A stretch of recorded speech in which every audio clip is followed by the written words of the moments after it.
Credit belongs to the man who is actually in the arena.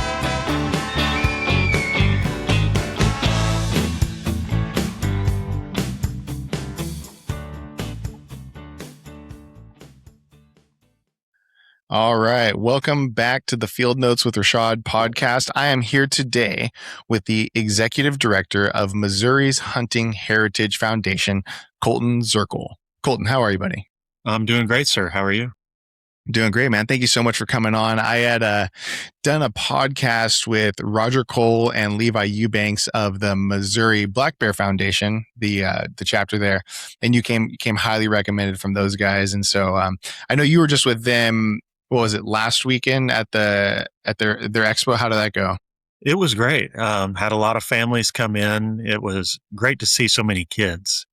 You know, people brought their dogs and things. So it was a good time. Lots of cool vendors that I had not gotten to meet because, you know, I don't get to spend too much time down there in super southern Missouri. So it was great to be down there. And you're out of the Jefferson City area? Yep. Live not too far from Jeff City. Try to stick close to central Missouri. Makes it easy to, make it to just about anywhere in the state in a half a day. So. Absolutely. So, just from like a bird's eye view, I know Missouri's Hunting Heritage Foundation is still kind of an up and coming organization. So, what's kind of the mission statement there? What is the Missouri's Heritage Hunting Foundation? Yeah. So we actually just celebrated the 20th anniversary of our first clinic during youth turkey season. So we are starting to get some age going to us. You know, next year will be the official 20-year anniversary of the founding of the organization. So the short of it is we take kids hunting. Our group was founded by some hunter ed instructors who would see these kids that would go through their hunter education course.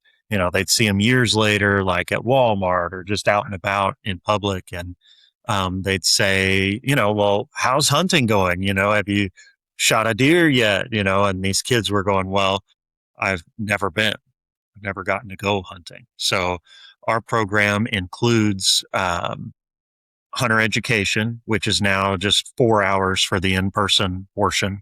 We do shooting instruction, and then we take the kids on a mentored hunt. So all of that is provided for free to the participants.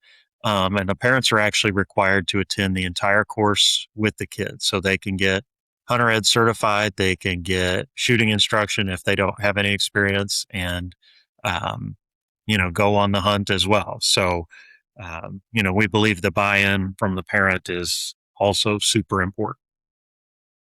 100%. And I do apologize for misspeaking there. That is not an up and coming organization. 20 years is quite the tenure. So that's impressive. Right. Yeah. And I've just gotten to be a part for the last, it'll be 4 years this summer for me being on board. So I'm glad I've gotten to be a part, and, we're really growing statewide. So right now we're kind of situated across the I-70 corridor here in Missouri from Kansas City to St. Louis, and a little bit north and south in some places, but working off of that area for our youth hunter education clinics. And that's so huge. I mean, North Missouri is absolutely incredible, but due to those population densities, I know that public hunting, or public land pressure, can be, just a little bit overcrowded. And I know that some of our MDC's proposed changes to kind of limit non-residents participation up there is to hopefully offer better opportunity for like youth hunters. I talk to people all the time. I'm reminded of a gal who works over at one of the bow shops that I frequent, and she didn't grow up hunting, but her kids have taken a liking to it. And so and her husband wasn't a hunter. So it's kind of this type of thing where it's like, how do we get these kids out and help participate? And so that was one of the big reasons I wanted to kind of have you on, is to help spread this information so people who are in that boat can start getting access and start getting resources to learn how to hunt. And I love that you guys offer the hunter education too. And interestingly enough, I actually sent my wife through hunter education recently, and there was some stuff in there that I was like, oh, I need some brushing up on that. Like it's a really extensive program. Yeah, it's pretty cool. Lots of the things, especially since becoming a hunter ed instructor myself, I try to employ just about everything in that course, and I, like the fall arrest system, or a safety harness. I started getting too many friends that were falling out of trees, and just almost ending their hunting career, unless it be, from a track chair or something. And there were a lot of those scares. So I wanted to employ that one. And then, there's a really cool video in the Hunter Ed where they show how good Hunter Orange works in the field. So the Missouri requirement is an orange hat and an orange vest, and they move people, feet back into the woods, and it's like 15 feet all the way out to like 55. And it's crazy how far into the woods you cannot see a person. If they're wearing the orange vest and they turn sideways, that's a pretty small window of orange. And, I don't get to hunt public land too much, just because, meeting friends from church and that sort of thing. Lots of private landowners have deer that need to be taken off. But, wearing a full orange shirt, it's cool to watch those videos and learn, from when I took it, and it was like a 10 or 12-hour course. Having it just be 4 hours is, pretty great. And I love too, because they make it like almost, they've kind of gamified it where it's like you're almost watching a movie or like a video game or a TV show or something. It's really easy to kind of stay engaged with it now. Yes. Yeah. Yeah. So for ages 11 to 15, the 4-hour in-person session is required, and age 16, people can take Hunter Ed completely online if they would like. Yeah, that's great. I mean, I had my first public land sort of like interaction deep in the woods that was somewhat just, I don't know, alarming, I guess might be the appropriate word. It was during turkey season here in Southwest Missouri. And I was deep into some timber, probably 500-600 yards off from the road, chasing this gobble early in the morning. And I kind of get up to this ridge where I kind of had an idea he'd be strutting. And I get in there and I kind of see some movement back there. And I'm like, oh, okay, that's probably that bird. Let me kind of get down, hunkered up. I didn't aim my weapon downrange, but I kind of got set up and my weapon is pointed in that direction. I pull out my binos to kind of get, a positive ID. And it's another freaking hunter. And I'm just like, immediately my mind starts racing through all these like, oh my gosh, could you imagine if I wasn't paying attention or if he wasn't being as conscious about what was moving in that line? Absolutely terrifying moment. I backed out and was like, I'm hunting somewhere else. I didn't even, because I was the only truck at that trailhead. I was like, how the heck did you even get in here? Right. One. Right. But, and so that was like for me, because I'll be completely honest, prior to that event, I'm a bow hunter. I don't really wear a lot of hunter orange when I'm out. And shotgun during turkey season or waterfowl is really the only time I'm in the woods with a firearm. And I was like, oh, okay. This reframes things for me a little bit in terms of hunter safety, because that was kind of spooky. Yeah. Yeah. And we try to cover like, a few hunter, accidents or incidents while we're in our sessions. We try to have a recent story that we can share with the kids and the parents just to show how important this is. And turkey hunting is definitely one of those where, you're out there, you're wearing all camo, you're hiding behind something that looks just like a turkey making turkey noises and, that positively identify your target. It's amazing how many stories I hear about people who have shot at movement or sound. And, as somebody like you and me, that's just crazy. I need to shoot a legal turkey, which means one with a beard, right? If I don't even see a turkey, all I see is movement. How could I ever know that it's a legal bird? Yeah. So. And I always get kind of concerned with maybe some of our elderly hunters who their hearing or their sight might be diminishing, but they love to turkey hunt. And, maybe there's some cognitive decline happening there. You could see how you could end up in a situation that's highly, highly unfavorable. Or, I've ran into hunters who are just blatantly ignorant, or they're rifle hunting in a bow only area. And it's like, I'm like, man, I don't want to go like confront this person and be confrontational, but I'm like, there's a reason you're not supposed to have these weapons in here. Right. I mean, well, sounds like a good mentorship opportunity, bring out a younger person and pass it along where, the buddy system, right? We talk about that in Hunter Ed too, having somebody out there with you, and in that situation, sit right next to the person, never have an opportunity where one person could be in front of the other, No, and I think you're absolutely right. I recently did a podcast with a friend of mine, Damon. He has a YouTube channel, Strange Woods Outdoors, and he hunts a lot down here in Southwest. And he's really taken a strong liking to the mentorship. After turkey hunting for years and years and years and deer hunting for years and years and years, he's kind of at the point where he's increasing the level of complexity, shooting more traditional equipment to just keep it interesting. But he's found so much satisfaction and so much purpose in the youth mentorship. Do you kind of get that same feeling from your work? I mean, it's really cool when you get to see a young person, just experience the woods for the first time. There's just some of these kids, unless you told them, they would just show up in, their lounge clothes from home. They'd show up in sweatpants and flip-flops because they don't know. And so to take the kid all the way through the process and get them all the way out to the woods for their first time hunting, whether we see the target animal or not, they've learned something, and for us, even if the kid chooses not to become a hunter after that, if they've had a positive experience, and they have a positive outlook on people like us so that they'll support us doing what we love, all that's a win, or if they just become, they go to our shooting portion and enjoy shooting.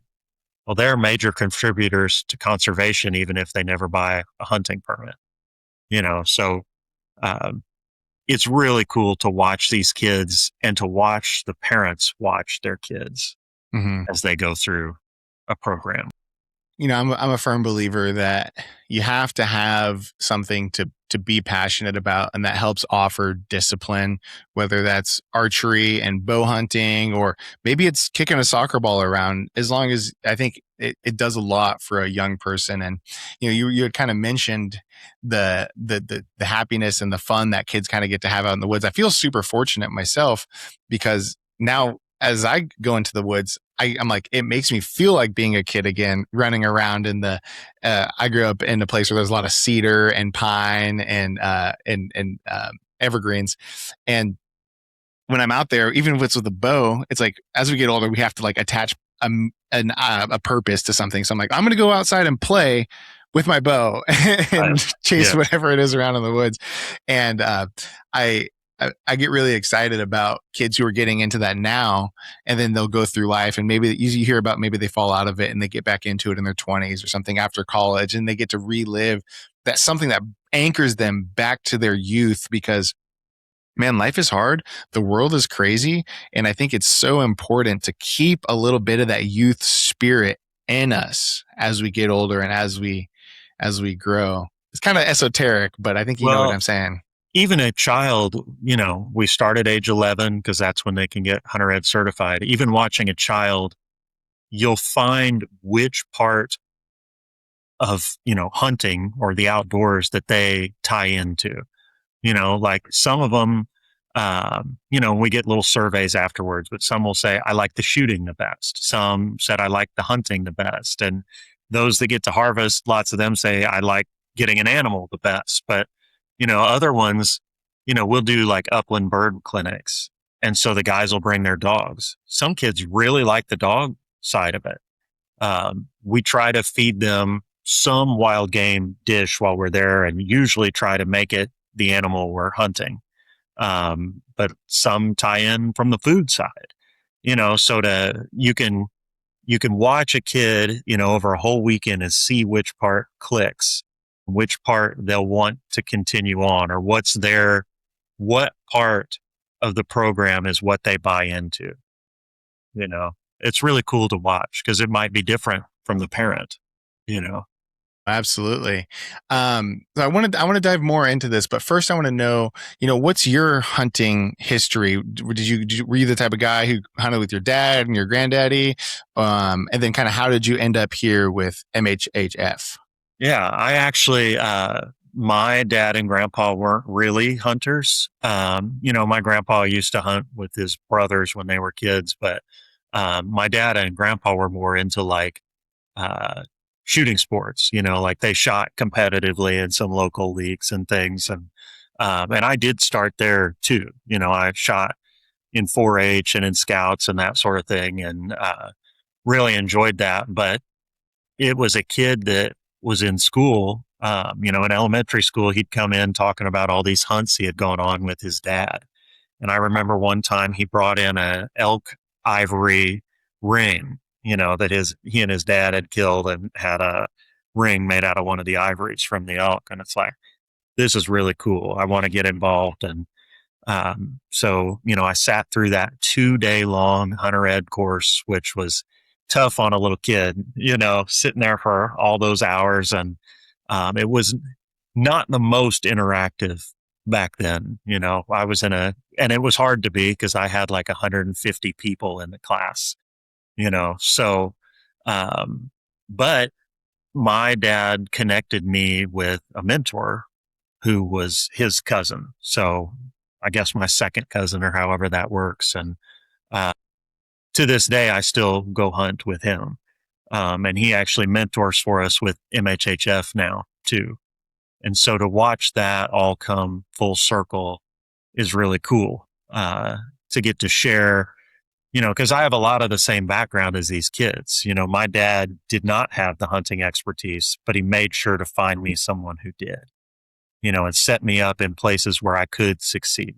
They supported hunting and me going, but he wasn't really into it himself. And he'll still go with me sometimes, but, still the same way. He's more tied in on the shooting side than he is the hunting. So, And so, how old are you when you got involved with the foundation? And because now you hold a very prominent role, what kind of inspired you to get involved, and how did that all kind of shake up? well, so to bring it all together, I grew up as a kid going to one of the conservation offices, the MDC offices. We called it the Nature Center. So, I was really into insects as a kid, and they had some cool, and still, and they had bug collections there. And so I got tied in with them. I went and got a degree in wildlife biology from Missouri State. I went in and got a master's in entomology from Arkansas, and I went to work for the Department of Conservation. So I was there really just a few months before I came up to Jeff City and worked for the Conservation Federation of Missouri, which is a nonprofit organization that they really advocate for sportsmen's rights and outdoor rights. They go to the legislature, and they'll testify in committees and things. And I still volunteer to do those kinds of things today. But the MHHF is an affiliate of the Conservation Federation of Missouri, and that's how I learned about the organization and this position. So, Well, that's great. And with your education background, it sounds like it's been able to be really beneficial. I know that it seems like sometimes policy is a little bit too swayed by just purely public opinion. And I know that public opinion is a part of it, but I think we're seeing that public opinion maybe take up a little bit more of the pie. And for me, it's a little concerning. well, it's been great to work at these organizations, and especially up here at the state level, where I'm blessed to live here in the central part of the state and get to interact with people who come up here to go to the Capitol. I get to connect with folks, who are coming to either talk to the legislature or talk to the department. about these issues. So I get to see both sides, and with the science background, like I can tie all of those things together in some ways to try to understand, the needs of the people and the needs of the resource, you know. Mm-hmm. So it's it's good to be here and be able to speak with lots of different sides of the issues. Absolutely. And with you being closer to the capital and doing a lot of work in that I-70 corridor, I would like to know kind of your opinion on the proposed deer changes to the non-resident hunting, and which, like, I believe is kind of primarily targeting that northern part of the state. To be completely honest, the non-resident pressure down here isn't super, super problematic where we're kind of going to a legislative level with it.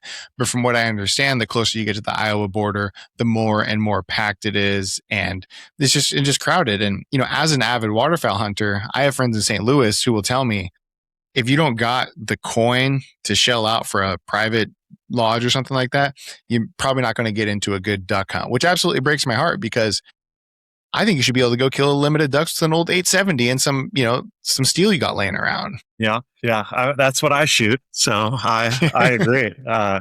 Well, and this is just my opinion, because I don't get up there too much. I'm from northern Missouri, but was able to take myself hunting more since I've lived in the Ozarks, and I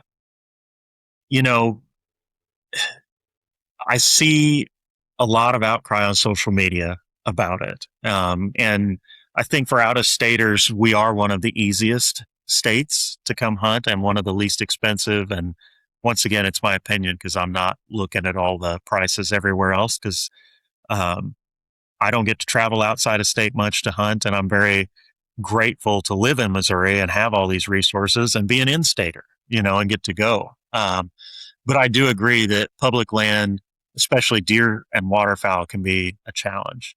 And like you mentioned, your friend branching out and making it a little more challenging for himself, certainly going during archery season opens up a bigger window. But this is my hot tip for anybody that wants to hunt private land. I also can't afford, a lease anywhere. And that really scares me more than anything, is because it does kind of turn it into a rich person's game. And I think the outdoors should be accessible for everyone, regardless of how much money they have. And so one of the ways I get onto private land is by trapping. So I'm just a water trapper. I don't have any expertise in land trapping. But trapping beavers, muskrats, otters, that sort of thing. And most of the time the landowner considers them a pest. But to me, if I had to give up everything else in the outdoors, I'd keep beaver trapping. And so once I get onto one property doing that, usually the neighbors will ask me to come too. And then they've got a buddy that lives several miles away that needs those animals off of his property. And especially for people who manage for waterfowl, they always need a trapper at the duck club. And so we've actually started adding trapping clinics with MHHF too. And that's partly the reason, is there's tons of opportunity and there are so few people doing it. See, I love that you say that, because that's something that I've kind of just started preaching a little bit, is trapping for access. And it's that type of thing, trapping can be time intensive. The initial cost to get yourself a dozen dukes can be a little high, or if you're using a conibear in the water. But I got a trap back there from, early 1900s that if I was to dunk it, I could probably still use it and, degrease it a little bit. Yep.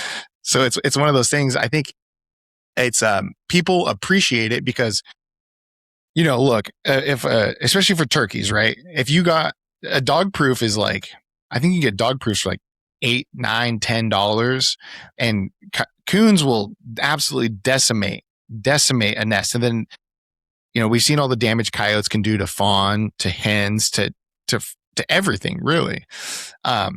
So, trapping for access is one of those things I am a firm believer in. I plan on doing a lot more of it myself. And this is going to be my first year really, really trapping beavers. So I might be calling you being like, hey man, what do you think about this set? What do you think about that? Because I'm out there and I see beaver sign everywhere. And personally, I have like a strong fascination with those free trappers from the early 1800s. Like when I daydream, it's like me going west with a bunch of, conibears trying to scratch out a living, like with the natives and the whole thing. Like it's just, if, and so that's really cool. And so that's working for you up there, is that trapping for access. Yeah. And same thing. I mean, I didn't grow up a trapper. I've been doing it for like 5 years now. I watched a lot of YouTube. I joined the Missouri Trappers Facebook group, and I got, I lived on a small lake, a big pond with 3 other houses, and it had a muskrat issue. So I posted in that group on Facebook and I said, does anybody know where I can get some muskrat traps anywhere close to me? And they all commented. I drove there. I bought 2 110 conibears, and I caught 6 muskrats in 3 days. And it's like, all right, I'm hooked, and then like a few weeks later, I posted in the group again. I had an opportunity to go trap some beavers down in southeast Missouri, and 2 people commented, and on the way down there, one guy loaned me his traps and another guy gave me lure. And that night I caught 2 beavers. And it's like, man, either I am the best beaver trapper in the world or it's a target rich environment, and it's something you can pick up if you have any sort of woods knowledge. Mm-hmm. And I think, I agree with other people who've said that trapping makes you a better hunter, even a better fisherman, and, might accidentally catch one in your trap even. But it's so cool. And there are so many people willing to help. And like you said, you might call me. Well, I keep a couple guys on speed dial too when I'm standing in the water. It's like, what did I do wrong? How can I make this better? And I call these guys, and, they've been doing it for 30, 40, 50 years. And it's hard to replace that sort of knowledge. 100%. Yeah.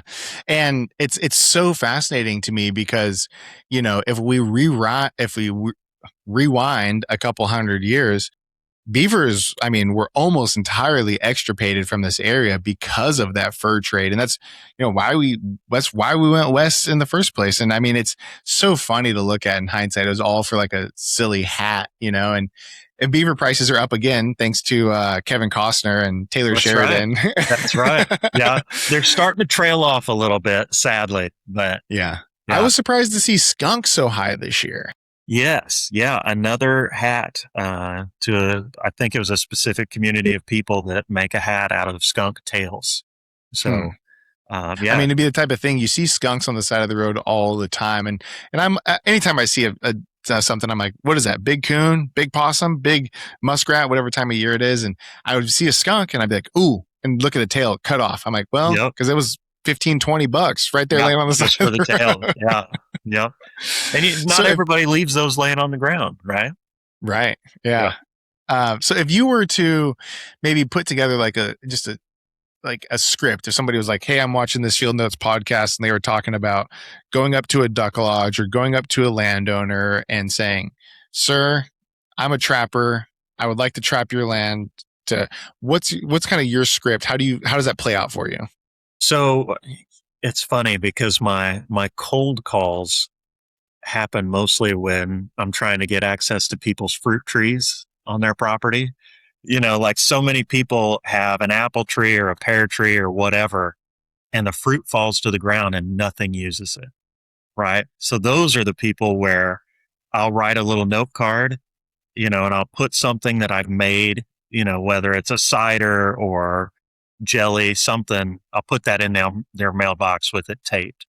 And I have yet to get somebody ghost me. Everybody's called me back to at least say thanks for the jelly, whatever, so I've heard that like deer meat diplomacy, you put some jerky in there, something a little more shelf stable if it's warm out. But I actually start with just people inside my network, whether it's people at church or friend of a friend, put it out there on Facebook and say, does anybody know anybody? and I can usually find some sort of a connection there. Mm-hmm. And, once I meet these people, they already have a need, right? They need these animals gone, whether they, have a fish pond that an otter has come to and they don't want the otter in there. They've got their bank is eroding. They've got muskrats in the dam. Um, and my phone number gets passed around to these people through friends of friends, or they say, well, I have a buddy, in scouts, so I start certainly within my network. Although I do drive down the highway and see, beaver lodges or chew sticks from the road, and I know they're there. And I use on X to find, who the people are, if they're local. I've yet to have to send a letter to those people because I have so much opportunity to do this. I think that's Mm-hmm. what people don't understand is if you start asking, you're going to have more places to trap than you have time to go. And that kind of naturally evolves into getting deer permission or turkey permission down the line. It's so easy after that, because you've already shown them that you're responsible. I think that would be one of the things I'd write into the script is be respectful while you're there. Whether the landowner asks me to or not, I always let them know when I'm there, when I'm gone, if and where and for how long I have traps out. I try to share with them, if I'm trapping, if I get a fur tanned, I like to give one back, and I know my former board president's going to watch this and he actually bought one from me, but, he was just covering the tanning prices. So don't want him to hear that I'm giving stuff out, but, and that just establishes a good relationship with the landowner. Mm-hmm. And like I said, once you have a good relationship with one, others will have you out too. And it's a small ask if you're a meat hunter, right? Once again, these landowners, if they have any sort of crops, they don't want a ton of deer on their property. And so for me, that's been my end to a lot of agricultural properties is they want does gone, and I have yet to shoot a big giant buck. I hope to someday. But I'm into it a lot for the food. And like you said, just the experience of being out there. Right. Yeah. Like I just love watching the woods wake up. My wife, the most insulting thing she's ever said to me is, why do you go? You never get anything. It's like, wow. Well, thanks, but yeah, I mean, if I don't come out with a deer or a turkey, I can at least come out with mushrooms or a deadhead or something, Mm-hmm.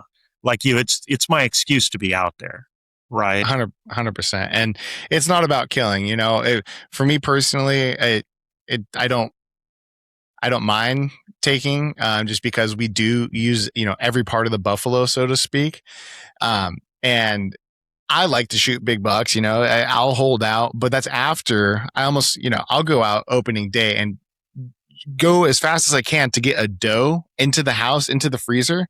So that way when I'm like, I'm going out and it's, a month down the line, my wife's like, you haven't brought home nothing. It's like, oh, no. Remember that doe that we turned into jerky and sausage and that we've been eating all over, those steaks and everything. Yeah. So then I can kind of hold out a little bit more. But that's, another beautiful part about Missouri. I mean, you could fill 6 freezers. I mean, doe tags are very, very abundant, which is not super common in every state from what I understand. So I feel like another one of those things that we're super, super fortunate to have. Yeah. And I've got a lot of landowners through MHHF that have us out to their property because they have too many deer. It's more, well, when they're losing acres of crops to deer, that cuts into their bottom line pretty fast. And so they are very interested to have us out, for 2 reasons: get a few deer off and make more hunters, create the next generation of hunters. And I would imagine kind of being associated with the foundation, it gives you a little bit more credibility and responsibility. There's a sense of like, just like accountability by having that foundation attached to you. So a landowner might have a little bit more trust in it. And I could say the same thing about individuals who want to become a member. If they were talking to a landowner, say, well, hey, I'm a member of MHF or BHA, or I contribute to Ducks Unlimited or Delta Waterfowl, whatever it may be. It kind of allows the landowner, gives them a little bit more credibility, where it's like, this person's not going to be coming in here doing donuts in my field, drinking beer, throwing their cans all over the place type of thing. I keep my work permissions and my personal separate, just because, I am the paid guy. The volunteers do, I think, have a lot more opportunity to kind of use that and say, hey, I work with an organization where we teach kids ethical, being ethical and moral in the outdoors, all the way bottom to the top. I think my volunteers do have a lot of opportunity to kind of share that. And, I say all the time, I take these kids hunting in places that I've never gotten to go. We partnered with Merrimack Spring Park in St. James, and we have hosted a hunt there the last 2 years. And the first year we did it, it was the first hunt on that property in 87 years. Wow. Yeah. So, it does have conservation area that surrounds part of it, but those deer on that property know they're safe. And I think every group last year saw bucks, and a lot of them saw multiple bucks. And, they didn't quite come to crossbow range, which, that was just a artifact of the way we were doing it that season. But, we're also partnering with Great Rivers Habitat Alliance up in St. Charles on their new property. And we took a kid out there dove hunting last year. And it was just clouds of doves coming in. This kid, the only reason he quit is because his shoulder was sore. He's starting to get a bruise. He killed 7 and it's like, okay, I'm done. It's been great, but, yeah. So these kids get very good opportunities through us. But, as far as my permissions go, I usually keep it separate because I want the kid to have the first opportunity. Mm-hmm. We talk about recruitment, retention, reactivation. Well, the youth part of our clinics are the recruitment. They're number one. Want to see if we can get them on board with what we do. But our mentors, our volunteers, their retention and reactivation, right? They're just as important. They're out there buying permits. They can drive themselves places. So all very important. And so I hope that our volunteers are getting plenty of those opportunities by being a part of us.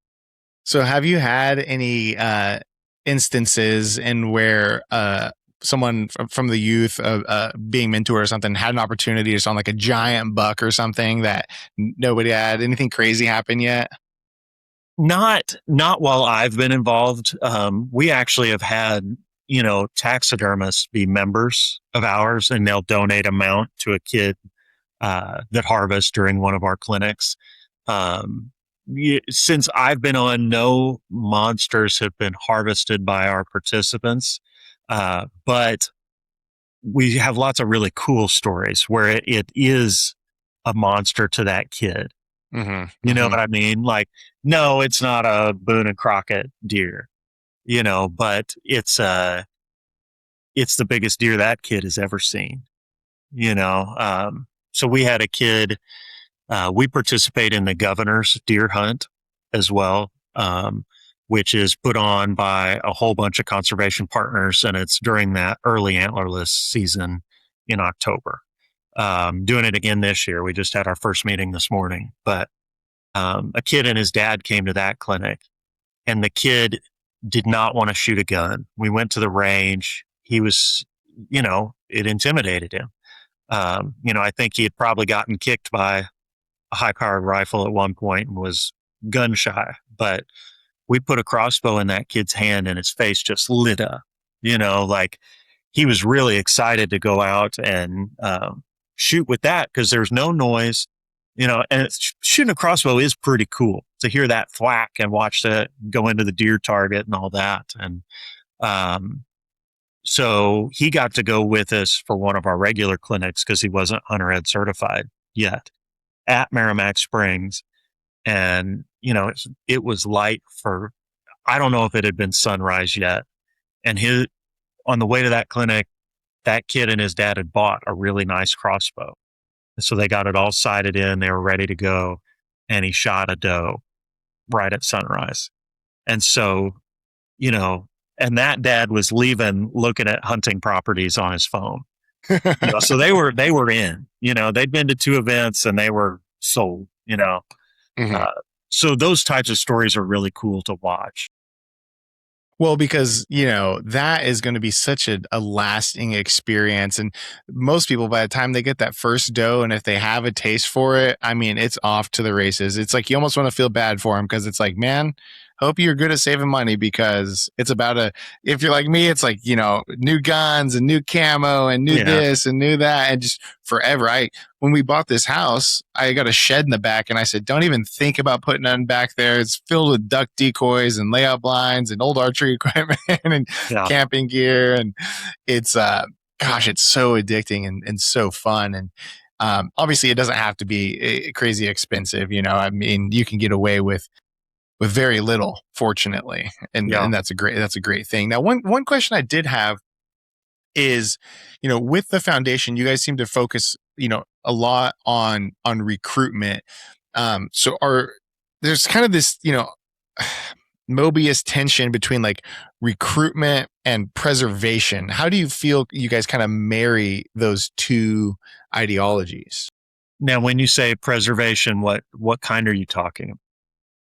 Cultural, and because like it's in the name, right? Like heritage. So like, I guess a better way of framing the question would be like, what are the cultural sort of keystones that you guys focus on in these clinics? I have heard an MDC employee actually talk about this, where he took his young daughter out hunting and she was on her phone and she was Snapchatting her friends. And he took her phone away because he's like, you just need to be out here, observing nature, blah, blah, blah. And he looked, and she was using her phone to Snapchat her friends who were also out hunting with their dads. And so for them, they didn't have the deer camp experience like we did. Like I grew up with my cousin and his dad going to the check stations when those were all mandatory, pre-CWD, when they were just checking deer opening weekend, and, to watch the truck roll by with the rack, hanging over the edge. We go to the cabin and it's 3 generations of us there, talking about hunting, eating my great aunt's cinnamon rolls, all those traditions and heritage and all that sort of stuff. And, if there's any backstrap left from last year, we're grilling it, and, a kid right now might not have those opportunities because in some ways hunting's almost skipped a generation. You look at the average age of a hunter in Missouri and it almost goes up by 1 every year. And that's a dangerous place to be, because guys like you and me are here in the middle and we could lose it. It takes 1 generation. It could take 1, session of the legislature, really. It could take 1 ballot for us to lose all of our heritage, as you mentioned. So, that was her deer camp experience, was Snapchatting her friends. And even now I'll Snapchat my friends from the blind, but I didn't grow up with that. Right. And so we have lots of, we have kids at these clinics, and I have never once had to tell a kid to put their phone away. I don't know if the parents are doing it in the background or what, but in some ways, lots of kids are starved for something like this. It's so real. It's outdoors. It's something so human. Every part of it can be new for a kid. Like I said earlier, from just being outside, that's new for some families, to watching a sunrise. Some of these kids have never seen the sun come up before. They've definitely never listened to the birds as that's coming up. They've never watched a snake go across the path. So if we can just get the kids out there, the outdoors will do a lot of the work for us. Yeah. No, that's a really interesting perspective. And, look, I'm guilty of it too. If I'm in the tree stand and it's getting 10, 30, 11, and I haven't seen much yet, it's like, okay, maybe I'll pull my phone out. I got a couple bars of service. Let me answer some texts, check the emails, that type of thing. And it is fascinating, right? Because it's like, you talk about Snapchat, it's like that is a part of the cultural epicenter of today's youth. And it's cool that we want to hold on to older ways of doing things, like the way that we learned how to do something or the way that our pappy learned how to do something. It's like we want to hold on to that and cherish it, but that in a way forgoes the evolution of the very thing. And it's like, it would be more common to see somebody carrying a notebook or a journal with them out there. But now it's like, you got Snapchat or you got pictures, or, I'm the type of guy, I film a lot of stuff. So I have, 2 GoPros and this, that, and the third. And, a long time ago, people would say like, that's almost blasphemous, or even taking a picture with the game. They say there's types of things about that. So it's like I'm not perfect. And I don't think that, but then again, if the youth is sharing that experience on Snapchat or on TikTok or Instagram or whatever, and maybe some of their school buddies see it, and then that can, even lead to recruitment of new youth hunters potentially, or just talking about it. You never know where those kind of seeds, because that was one of the big questions I had is, how much of it the kids in the digital age are you seeing? But you're getting that unique privilege of taking them out of that element a little bit and back here on earth, dirty hands, maybe a little wet feet, maybe a little hungry belly, cold. Yeah. My son is 2, but he watches Outdoor Boys on YouTube, and lots of these kids, that is where it started, is on YouTube. They saw that and they're like, Dad, can we go do that? Or Mom, can you take me? And the parents are like, I don't have any idea how to do any of this. But MHHF is a perfect fit for those types of people, because we start at the bottom, work our way up, for our program, the kids are limited to 1 hunting clinic, just because we want to get as many people their start. But we try to partner every clinic with another organization like NWTF, like a local Quail Forever chapter, a local DU chapter, to make sure these kids, they've gone on their first hunt, but we want to make sure it's not their last, and they can continue to connect with their mentor. They can get plugged into more opportunities. But, for us, hunting doesn't have to look like it did for our grandpa. So many of those things are never, ever going to change in the way we do it. I'm thinking about trapping, and you were talking about going out west. Well, a beaver does what a beaver does, and you're going to catch him pretty much the same way you would have 200 years ago. So I have not ever had to fight technology once a kid is at our clinic. But getting them to our clinic, that's tougher, because a kid's schedule is so full these days. I talk to so many kids who are involved in sports, and, I wasn't ever much good at sports or didn't have any interest, so for me, I could excel in the outdoors because anyone can. You find the thing that you like the most, you can build up that skill set and you can do it. You can find that person to mentor you. And like, I've run into lots of custom call makers lately. That's their end, right? They love woodworking and they use that as a tool to get outside. That's their buy-in spot. So, once we get a kid there, they usually want to be there, you know? So a couple things. I definitely, we're trying to grow BHA's footprint down in Southwest. And I think, sometime in the future, we should definitely talk about some type of collaboration down here in Southwest, because, like I said, I know a lot of people who personally could use the education, could use a place for kids to get that, I'd be more than happy to get involved myself. And I have a lot of friends who I think would be willing to donate some of their time as well. So I think that's something that we should definitely talk about in the future for expanding both of our programs. Yeah. Well, let's touch on that just briefly. So MHHF has 2 fully equipped equipment trailers. So we have 2 chapters, one in Kansas City, one here in Central Missouri, where, we can host up to 2 clinics a weekend, right? So we provide training for people who would like to become mentors. It really translates to mentoring any age, right? We focus on youth. We do some adult events too. But we can take that trailer anywhere across the state. If someone has a group of kids that need hunter ed, if I can find a property and mentors, we'll go. I just have to put together all the pieces of the puzzle. So if there's a group of guys or gals who this is their passion and they want to pass it on, we'll come down, we'll do a new mentor orientation, we'll let them use our gear and find the kids, So that's certainly, we're always interested in going new places and working with new people. No, that sounds awesome. So I'm assuming that you get a lot of time to connect with the parents in these situations as well.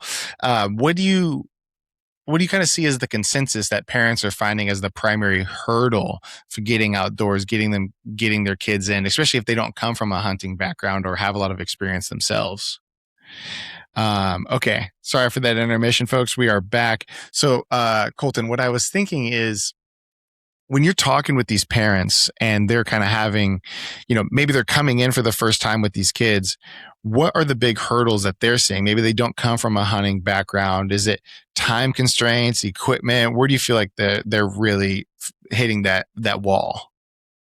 A lot of it is time constraints. There's just so many things that want a kid's attention, at that age, and a lot of it's sports or band, choir, whatever, any of those extracurricular things.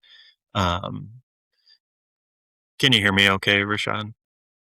Yep. No, I can hear you. And so there's just, I think that is the thing, but also like the barriers to entry are, they just don't know how to do it, so until they hear about something like MHHF, and there are lots of organizations who do youth hunting programs, right? As far as I know, statewide, we're the only one that throws all of it together into one weekend with hunter education and shooting and the hunt. So, but yeah, it's the lack of knowledge, not knowing someone who can take their child hunting, whether they're not plugged into an outdoors type community. So just literally taking the first step in time constraints for us seems to be the 2 biggest things. So, but your events are organized in a way where somebody could come in with just a desire or some type of kindling in their heart to hunt, whether it's to provide meat, to get that experience. They can get the hunter education, get the certification, get some know-how, and maybe even the parents be like, hey, I got $500, $1,000 I'm ready to spend on this, maybe some equipment recommendations. Yes. And they could have enough to get out in the field and give it a go that fall or that winter. Yes. Yeah. Our clinics are specifically geared to people who wouldn't have the opportunity outside of our clinic to go on their first hunt. So now we do work with people who are experienced hunters, right? It's just a guy who wants his kid, or, a person who wants their kid to get their hunter ed, right? And we try to recommend those people go to a clinic where they don't have expertise, right? So if they're all deer hunters, all they've ever done is deer hunted, we'd like to invite them to go on a waterfowl hunt, somewhere where they'll get some new experience as a family. Mm-hmm. And I can imagine with the waterfowl, waterfowl is It's complex. I mean, it's so complex and so dynamic. And a lot of people, it's one of those ones where I feel as if though we have less involvement from people who didn't get it passed down to them. Whereas like somebody can go pick up a rifle or a bow and go deer hunting because quite frankly, we see deer everywhere, right? It's like getting involved with ducks. It's like, oh, you gotta have decoys, you gotta have waders, you gotta have a shotgun. What's a plug? What's a duck stamp? What's this? What's that? And also I think that the areas in which to hunt ducks is fewer and further between. So much more difficult, which kind of leads into the question that I had of which activity do you feel is like the most which ones the kids like the most? Is it the deer clinics? Because I've seen you guys done trapping clinics with some big old freaking XL beavers, like massive blankets and some goose hunts and whatnot. Is it those more like shotgun wing shooting events that are more involved, maybe a dove hunt, or which one do you think gets people the most fired up, the kids nowadays? Oh man, that is a tough question to answer because I don't get to see very many kids at multiple events. So it looks like every kid is really excited to be at every event, now we do have families that will go to a hunting clinic and then also come to a trapping clinic. And so that's really cool because once again, it's a completely new experience. It's something that none of them have done. And it's also something you don't see unless you're out there for that purpose. To see a beaver swimming, to watch them slap their tail on the water, for trapping, it's really cool. So we got to do that this year, have a couple of families who attended a deer clinic last year come to our trapping clinic. And that was a lot of fun just watching them, once again, watching their experience. So I think that as far as clinics go, I don't know that I could name one that's the most fun. I think they're all great for the people who have never gotten to do these things before. I had seen some pictures from the trapping clinic and I was kind of curious because did you guys set the traps the night before and then they got to come up and help pull traps? Because then I seen you did some skinning as well. How did that kind of logistically work out? Yeah, so we're still building our trapping model, right, and trying to establish the ways that work best for us. So this year we did have the mentors come out the day before and set some traps. Because water trapping, you only have to check the traps every 48 hours instead of every 24 hours because the traps are submerged, right? The animal will be preserved under the water. So we did set them the night before just to hopefully ensure that we caught something, right? So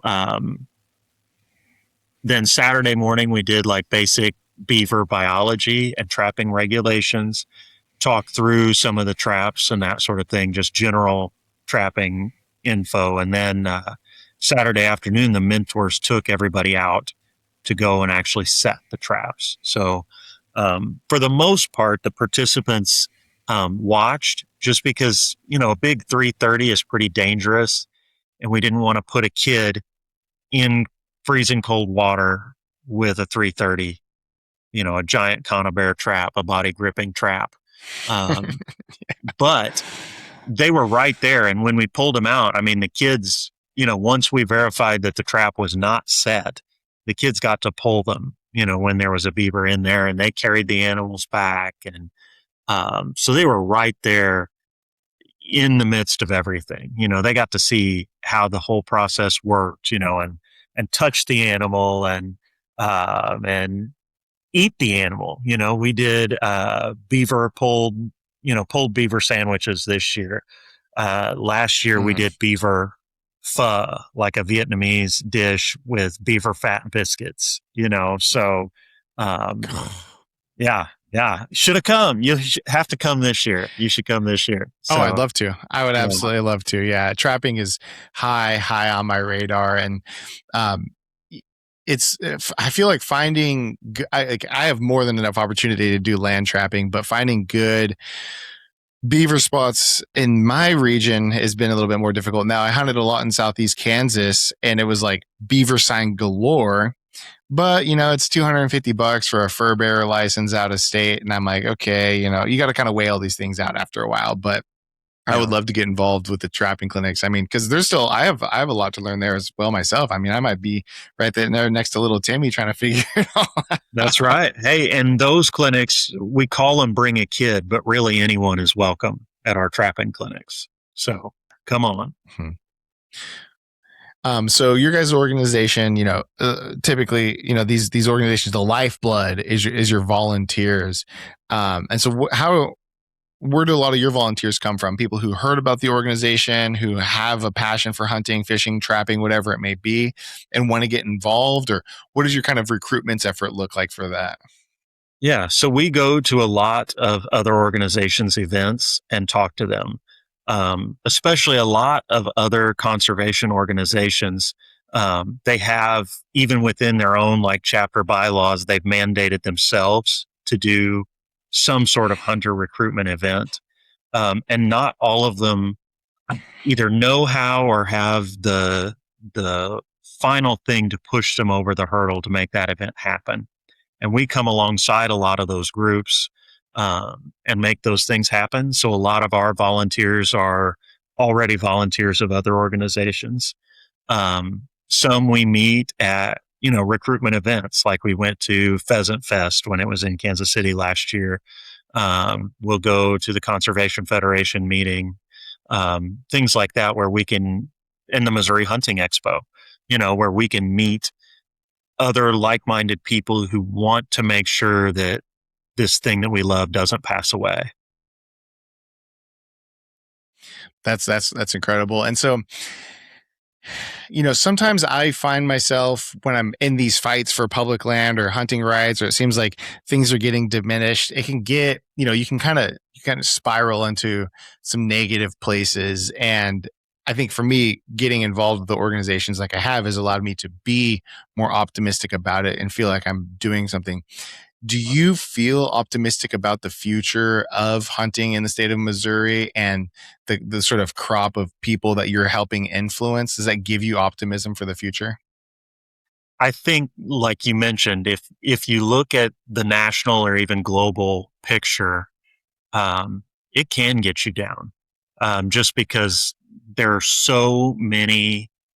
I mean, it looks like our opponents want to do death by 1,000 cuts. They'll just take a little away here and a little away there. Like I'm watching what's going on in Colorado with the trapping and the fur sale ban, and that's pretty scary. And things like that, or like bear hunting or something like that, or the low hanging fruit.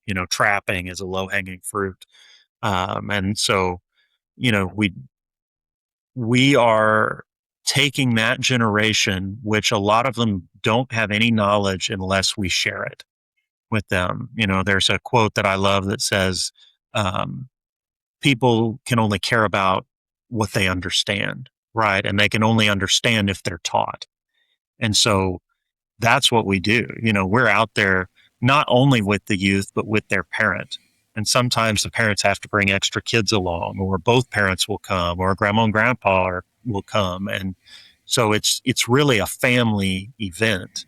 And I do think that, like you mentioned earlier, it's important for all of us, every single one, to be involved in some organization. I'd love to have more people here at MHHF.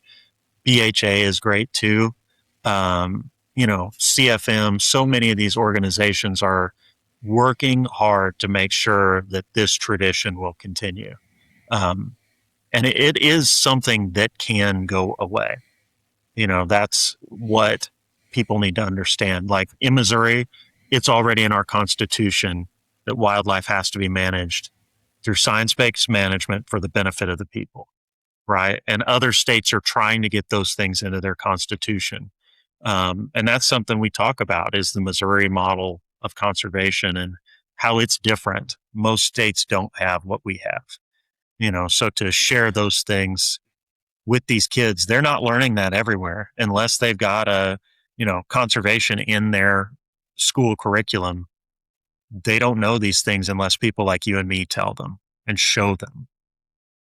Absolutely. And I know that, our conservation model with the sales tax primarily is highly, highly respected. And I think every state, could benefit from it. I mean, they want to, most states will tax whatever for whatever, but it's like, hey, 1/10 of every cent, not even every dollar, 1/10 of every cent, just gets put into conservation, and it is so incredibly effective. I mean, there's not a state in this country that doesn't have that couldn't benefit from it. And I'd be willing to bet if we polled, the majority of people, it's like, hey, are you willing to give a tenth of a penny for conservation to help, expand public lands, wildlife, waterways, fisheries, whatever it is? I mean, I'd like to talk to the people who would say no more than I'd like to talk to the people who would say yes, Yeah. And it's one of those things where it's allowed us to have, I think we could all use a little bit more public land, but, it's always funny. It's the public lands that I hunt. It's never quite good enough. They're never quite doing enough work, but the public lands over there, man, I bet those ones are really good. Right. It's like one of those things. It's like the grass is always a little bit greener, but at the end of the day, there's always seems to be pretty good game and pretty good opportunity. And it's one of those things. It's because of those conservation efforts that it is kind of touted like that. And it's why we've had such a robust population. I mean,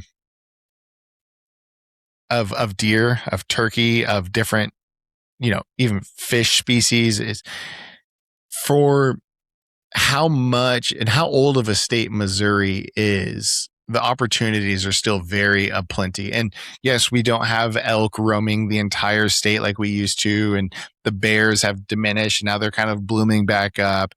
But for as old of a state Missouri is, being developed before we had conservation models, I think we're in a pretty dang good spot. And if it hadn't been for the advocacy, because look, no offense to Kansas City and St. Louis, but city centers oftentimes make decisions for more rural areas. I have 14,000 people in my town. On a statewide level, our votes are easily going to get kind of diminished by the populist vote anyways. I mean, that's a small sector of some of these bigger cities. And it's unfortunate when you have those larger populations kind of making decisions that affect the whole state, because it's like, hey, if you live in the center of St. Louis, you're far away from rural America where these outdoor activities happen, and yet their vote still counts towards that.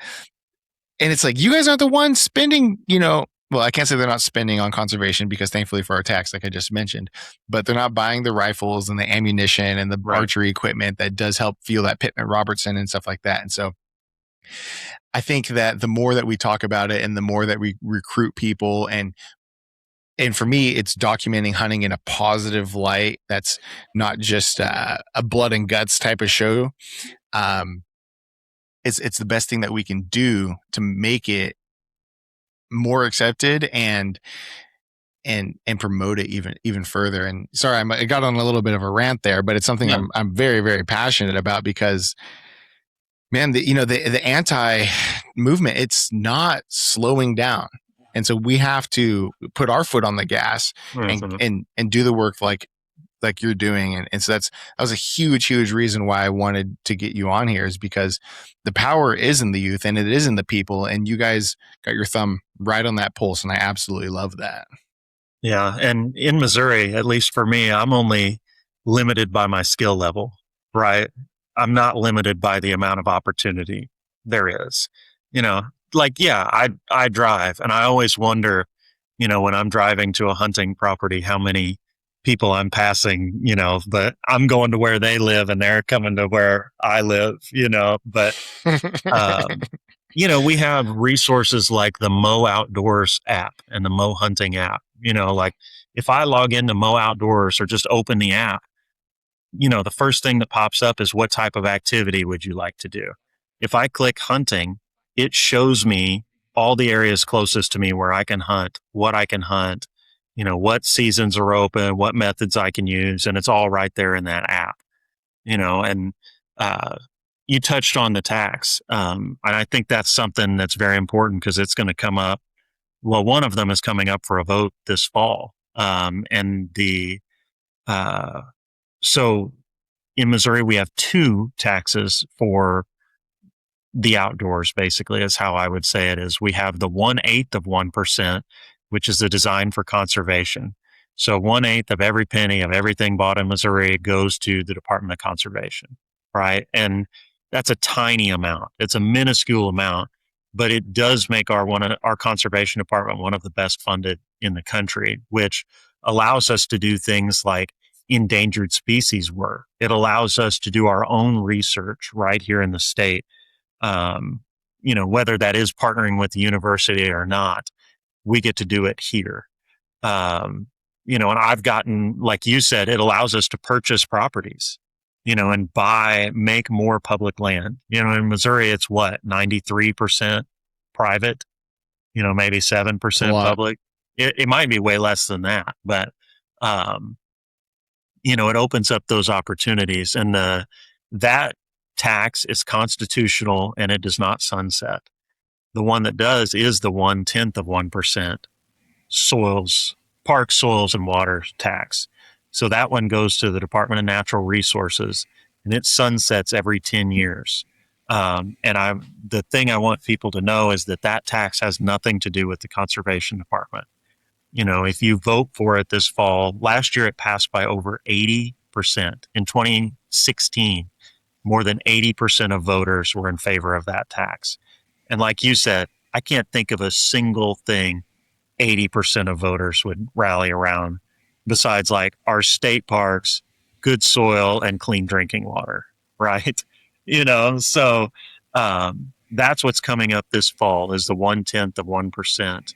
I would encourage folks, vote in favor of that tax, please. That's what keeps our state parks free to go into. We don't have a per car or a per person ticket that we have to pay to enter our state parks. So many great things come from both of those taxes, and it's because we, the people, impose those on ourselves. Mm-hmm. And for me personally, I'd pay it gladly. It's if every jug of milk that I buy, I know just a little piece of it goes to that. I mean, it's phenomenal. And so, well, Colton, man, that's all the questions I had for you. I don't want to take up too much of your time. If people want to get involved, and whether it's volunteering or even, they have children who want to, come to one of your guys' clinics, what's the best way to get involved? Or if they want to become a member and just help support the organization with an annual membership?